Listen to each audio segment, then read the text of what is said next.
Welcome back after a little hiatus from being sick and a trip to Las Vegas. I'm finally back with the Monday Morning Pen Blank Maker series, and this is edition 6.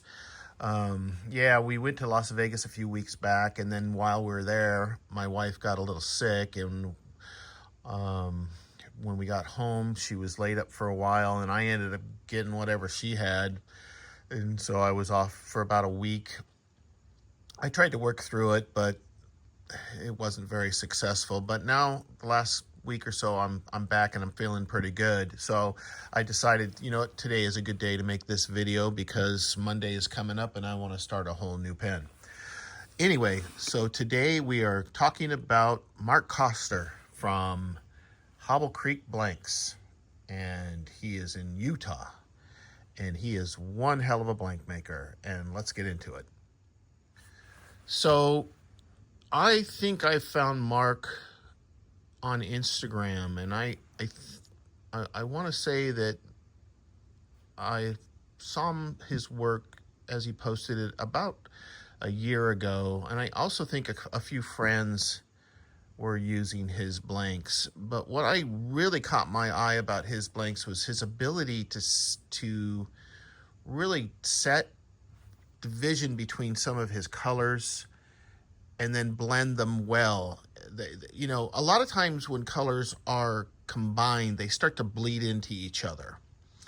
And what I really like about his work is when they do combine, they seem to also have like a border that surrounds that solid color, so it stays one color and it bleeds into the next one, but it doesn't bleed lighter to darker, so to speak. I don't know if I'm explaining that right, but I really like the way that his colors come together and they're separated, but it's still a nice mix. And like I said, I'm not sure that I'm explaining that right, but hopefully you kind of understand. And the blank that I used is called Passage to Bangkok. And the reason that I use this is because that blank actually will explain exactly what I'm saying. Now, if you look at some of Mark's work, you'll see what I'm talking about. Look at this. Now, when you see the separation in colors, you do see some variation of light and dark, but not too much. And when it goes to the next color, that next color is completely defined. And that's what I really like about his abilities. You see this red next to this yellow, and this yellow stays very vibrant. It doesn't look like it's bleeding into the next one. And that's amazing to me. Now, I see a lot of other things that are similar, but his blanks have a very unique look. They almost look like they could be like feathers from a bird in, like, you know, South America. That's how vibrant his stuff is.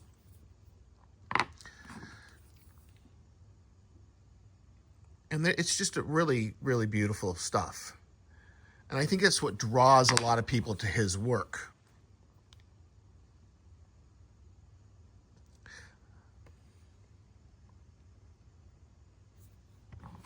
And then he also does solid colors. And he does a pretty good job on solid colors.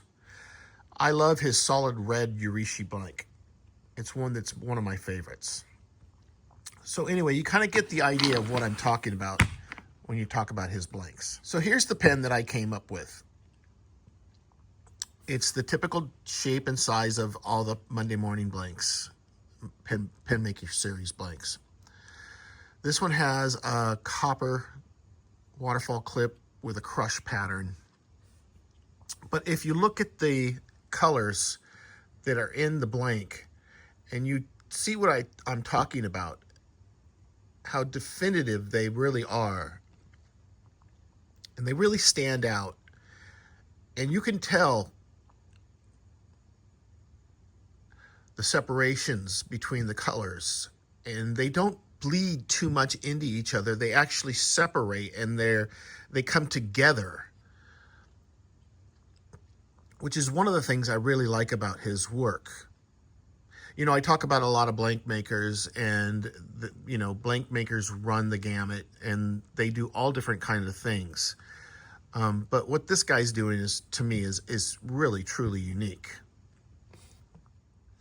So how was this to use? Well, I have to say that, again, about 9 inches long. Now, as you can see, I made the whole pen from one blank. Barrel, section, cap. But I make the waterfall clip, so I don't have to have a finial if I was to make a cigar pen. So would I like his blanks to be longer? Yes. I've said this from the get-go of this series. I like blanks to be about 12 inches. I'd rather have more material than not enough.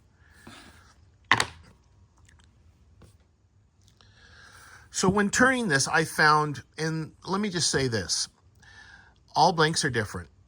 All blanks, some blanks you can turn fast, some blanks you can turn slow, some blanks, you have to watch for chipping, for, things like that. I found my best result on this particular blank is when I had it at high speed on my metal lathe, and I took a very, very slow cut. It seemed to have a very, very nice finish whenever I did that. And I didn't take off too much material at one time. So if you guys use one of his blanks, give that a shot and try using a higher speed and a slower, have your carriage go across the blank slower. And I'm, of course, using a sharpened eccentric engineering steel, high-speed steel cutting bit. And it really gave a nice finish. Now, when I put it on the lathe to shape it, it had no problem. It shaped really easy. I didn't have any problem. I use one of those carbide insert tools as well. And when I was shaping it, it just came off in strings. It was really easy to do. So I think this is a pretty friendly blank to use. It really comes out well, and obviously it sands easy and it polishes easy. And also it threads well. Let's see if I can get that. Yeah, there you go. It threads well. Now, I'm threading on the lathe, and I know I'm gonna, I say that quite often, but for anybody joining this series right now, I don't use taps and dies. So as I just said, I don't use taps and dies. But for those of you who do use taps and dies, I would think that it would still be okay. I do think that threads come out better when you single point thread them. It's just a better, cleaner way to thread. I know a lot of people that use the taps and dies because they're limited because they don't have a metal lathe, and that's fine. I mean, you make the pens and what what you have. But if you get a chance to learn to do threading on a metal lathe, single point threading, and I have a video on my how-to with Hooligan, you'll find that you'll get better results that way. I have seen a lot of guys who do use taps and dies and do a very good job at it, and they've got it down pretty good. But all in all, I still think that the single point threading is the way to go. As I said before, his blanks are pretty user-friendly. One of the greatest things about them is that most of them are solid, very solid color, so that you're not going to have any kind of see-through areas. I'm not sure if he does any see-through stuff. I haven't seen anything yet. So you don't really have to worry about polishing the inside or having things show through with that cloudy, dull area in certain places, which I like. I mean, either make it completely opaque or make it completely clear, one or the other. But sometimes it's hard to tell whether you're supposed to polish the inside or not. And I think his blanks, it's very apparent. These are solid color blanks. They're very easy to, you don't have to match them up anywhere because they're so wild. It kind of reminds me of the Brooks PM series, where you don't have to worry about matching up color lines, or, because they're so out of control with the variation of colors and patterns that, you don't really have to worry about stuff like that. And that's what makes that a great blank. Not to say that those other blanks aren't good blanks, but they become more difficult to work with when you have to start matching up patterns.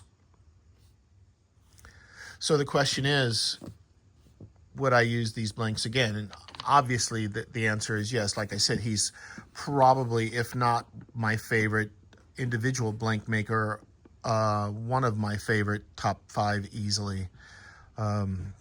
Because I just like the stuff that he's doing. I like his solid color series, and I will probably always use his blanks as long as he's making them and people request them.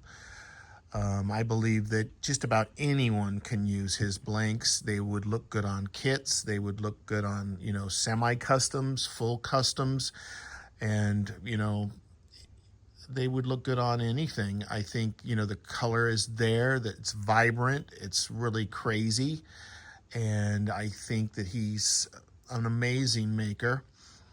That they are very user-friendly, and I think that if you are in the market for a new blank or a few, give him a shout out and see what he has to offer, and let me know what you think when you're done turning it. And that's all for this week. And next week, we are going to be talking about a new and up-and-coming maker and a new and up-and-coming blank maker, and a friend of mine. He lives in one state over, and we've hung out a few times, and he's come to the shop, and I've been to his shop, and it's going to be fun, and I can't wait to start it. All right, so everybody go out and get yourself a Hobble Creek blank, okay? Goodbye.